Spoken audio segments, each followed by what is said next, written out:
புதைத்து வைத்தான். ஒரு தாலந்தை வாங்கினவனோ போய் நிலத்தை தோண்டி தன் எஜமானுடைய பணத்தை புதைத்து வைத்தான். ஒரு தாலந்தை வாங்கினவன் ஒரு வேலையும் செய்யாமல் சும்மா இருக்கிறான். நிலத்தை தோண்டி தன் எஜமானுடைய பணத்தை புதைத்து வைக்கிறான். இவன் உண்மையில்லாத ஊழியக்காரன். இவனுக்கு ஒரு தாலந்து மாத்திரமே கொடுக்கப்பட்டது. இவனுடைய திறமையும் ஒரு தாலந்துக்கு மாத்திரமே பெறும். அந்த ஒரு தாலந்தை கூட இவன் பயன்படுத்தவில்லை. அந்த தாலந்தை நிலத்தை தோண்டி புதைத்து விடுகிறான். இவனைப் போலவே கர்த்தருடைய பிள்ளைகளில் சிலர் இருக்கிறார்கள். தங்களுக்கு கொடுக்கப்படும் தாலந்துகளை பயன்படுத்தாமல் புதைத்து விடுகிறார்கள். ஒரு தாலந்து மாத்திரமல்ல, ஒரு சிலர் தங்களுக்கு கொடுக்கப்படும் 5 தாலந்துகளை கூட நிலத்தில் புதைத்து விடுகிறார்கள். தங்களுடைய திறமைகள், வாய்ப்புகள், கல்வி அறிவு, ஐஸ்வர்யம் போன்ற எல்லா திறமைகளையும் எந்த விதத்திலும் பயன்படுத்தாமல் புதைத்து போடுகிறார்கள். நம்மிடம் கொடுக்கப்பட்ட தாலந்துகளுக்கு நம்முடைய ஆண்டவர் நிச்சயமாகவே நம்மிடம் கணக்கு கேட்பார். ஒரு தாலந்தை வாங்கினவன் அதை நிலத்தை தோண்டி புதைத்து வைக்கிறான்.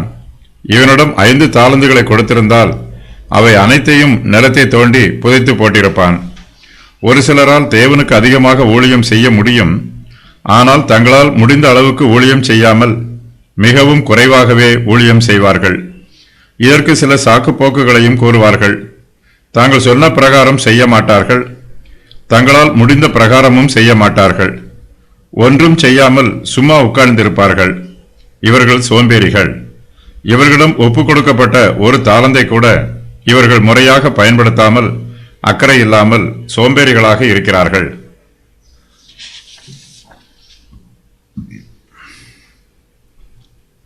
ஒரு தாலந்தை வாங்கினவனோ போய் நிலத்தை தோண்டி தன் எஜமானனுடைய பணத்தை புதைத்து வைக்கிறான். யாராவது இதை திருடிக் கொள்வார்களோ என்று பயந்து புதைத்து விடுகிறான். பணம் ஒரு குப்பை மேட்டை போல் இருக்கிறது.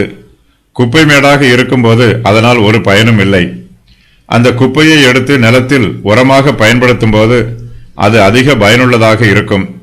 ஆவிக்குரிய வரங்களும் இதுபோலவே உள்ளது. வரங்களை பயன்படுத்தாமல் குவித்து வைப்பதினால் ஒரு பயனும் இல்லை. அதை பயன்படுத்தும் போதுதான் அதனால் பிரயோஜனம் உண்டாகும். தேவன் நமக்கு அநேக வரங்களை கொடுத்திருக்கிறார். அவற்றை பயன்படுத்துவதற்காகவே கொடுத்திருக்கிறார். நம்மில் அநேகர் தேவன் நம்மிடம் ஒப்புக் கொடுத்திருக்கும் வரங்களை பயன்படுத்தாமல் புதைத்து போடுகிறோம். ஒரு தாலந்தை வாங்கிறவன் தன் எஜமானுடைய பணத்தை புதைத்து வைக்கிறான். இது இவனுடைய பணம் அல்ல, எஜமானுடைய பணம். ஆனால் இவனோ தன் எஜமானுடைய பணத்தை தன்னுடைய பணம் போல நினைத்து தனக்கு இஷ்டமானபடி அதை புதைத்து வைக்கிறான். எஜமானுடைய மற்ற 2 ஊழியக்காரர்களும் வியாபாரம் பண்ணி தாலந்துகளை சம்பாதிக்கும் போது இவனோ பணத்தை புதைப்பதற்காக நிலத்தை தோண்டிக் கொண்டிருக்கிறான். இந்த சூழ்நிலையை ஆவிக்குரிய காரியங்களிலும் நாம் பார்க்கிறோம். ஒரு சில ஊழியக்காரர்கள் உற்சாகமாக ஊழியம் செய்கிறார்கள். வேறு சிலரோ எந்த ஊழியமும் செய்யாமல் சும்மா இருக்கிறார்கள். தங்களுக்கு கொடுக்கப்பட்டிருக்கும் தாலந்துகளை பயன்படுத்தாமல் அதை புதைப்பதற்கு நிலத்தில் குழி தோண்டிக் கொண்டிருக்கிறார்கள்.